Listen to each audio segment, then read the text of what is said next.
بسم اللہ الرحمن الرحیم۔ السلام علیکم۔ جادو کی ہار، قرآن کی جیت۔ ایک مصروف بازار تھا جہاں ہر وقت خریداروں اور دکانداروں کی آوازیں گونجتی رہتی تھیں۔ انہی آوازوں کے درمیان ایک سادہ سا سکا عمر اپنے کندھے پر پیتل کی مشکیزہ اٹھائے خوش دلی سے آوازیں لگاتا، ٹھنڈا صاف پانی، دل کو ٹھنڈک اور روح کو تازگی۔ عمر صرف پانی بیچنے والا نہیں تھا، بلکہ اچھے اخلاق، ایمانداری اور خوش مزاجی کی وجہ سے پورے بازار کا محبوب تھا۔ اس کی باتیں ٹھنڈی ہوا کی طرح دلوں کو خوش کر دیتی تھی۔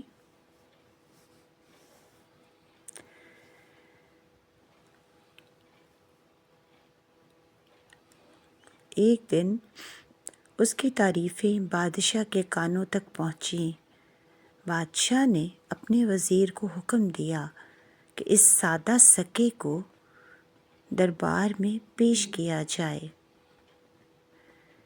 کچھ ہی دیر میں عمر بادشاہ کے سامنے کھڑا تھا۔ بادشاہ نے اسے غور سے دیکھا اور مسکرا کر کہا، آج سے تم بازار میں پانی نہیں بیچو گے،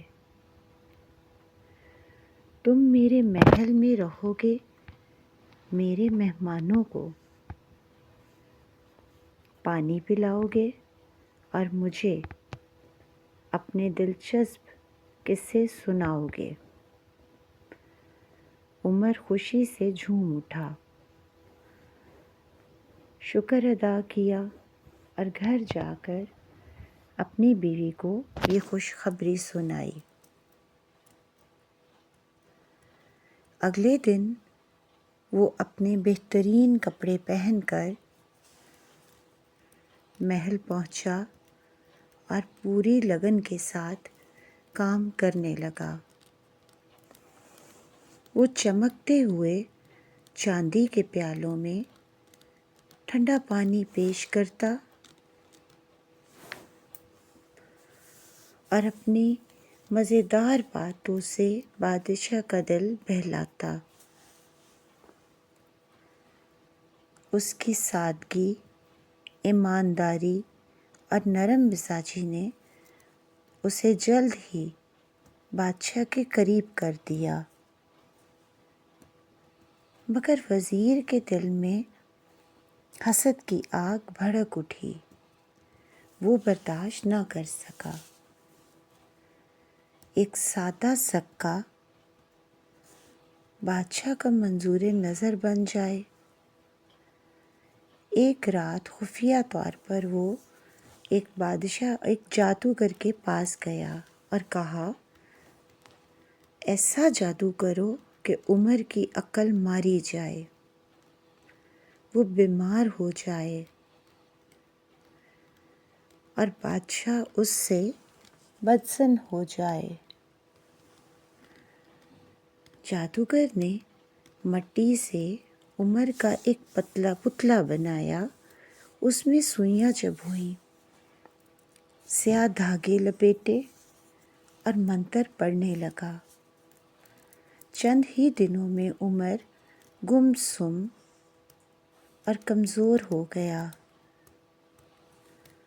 وہ بات کرتے کرتے رک جاتا، چیزیں بھول جاتا اور پہلے جیسا خوش مزاج نہ رہا۔ وزیر نے بادشاہ کے کان بھرنے شروع کر دیے۔ دربار میں ایک بزرگ اللہ والے بھی تھے جو عمر کو پہلے سے پسند کرتے تھے۔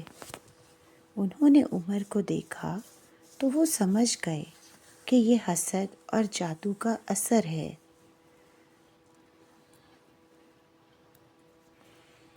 انہوں نے بادشاہ سے کہا، بدگمان نہ ہوں، اور اللہ کے کلام سے علاج شروع کیا۔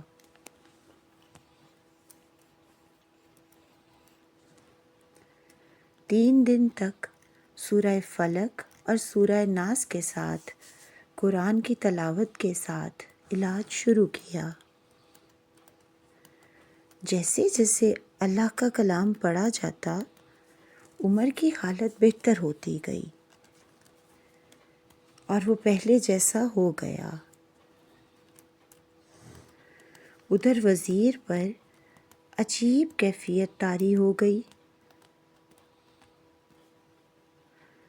وہ بے چین، بیمار اور خوفزدہ رہنے لگا۔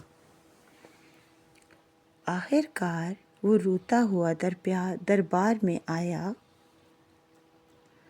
اور کہنے لگا، حضور، مجھ سے بہت بڑا گناہ ہو گیا ہے۔ میں نے حسد میں آ کر عمر پر جادو کروایا تھا۔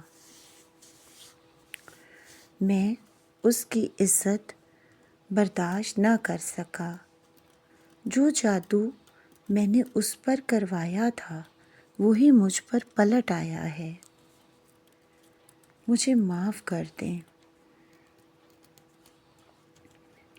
بادشاہ غصے میں تھا، مگر عمر نے آگے بڑھ کر کہا، میں اسے معاف کرتا ہوں، کیونکہ معاف کرنا ہی سب سے بڑی نیکی ہے۔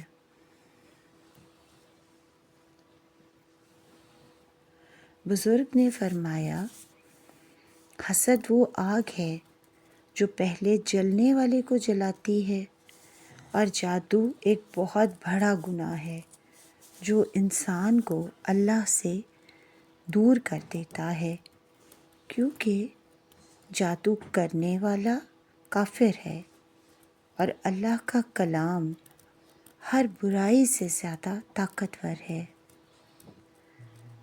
جو شخص سچائی، صبر اور اللہ پر بھروسہ رکھے،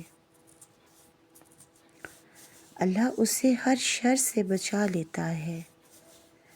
اس کے بعد عمر پہلے سے زیادہ عزت کے ساتھ محل میں رہا۔ وزیر نے سچی توبہ کی تو بادشاہ نے بھی اسے معاف کر دیا اور سمجھایا کہ جادو کرنے اور کروانے والا دونوں کافر ہیں۔ اللہ تعالیٰ ان کو معاف نہیں کرتے اور ان کی بخشش نہیں ہوتی۔ اس لیے دوبارہ کبھی حسد میں آ کر اس حرکت کو دوبارہ مت کرنا۔ اللہ سے ڈرو اور اس سے معافی مانگو، وہ سچی توبہ قبول کرتا ہے۔ اور دربار میں یہ بات مشہور ہو گئی کہ حسد اور جادو کا انجام ہمیشہ رسوائی ہے، جبکہ سچائی اور قرآن کی برکت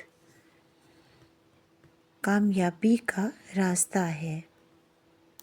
حسد دل کو سیاہ کر دیتا ہے، جادو انسان کو تباہی کی طرف لے جاتا ہے، مگر اللہ کا کلام اور معافی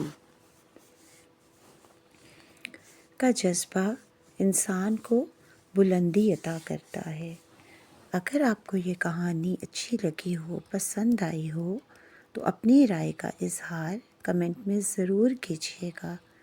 اللہ تعالی ہم سب کا حامی و ناصر ہو، آمین ثم آمین۔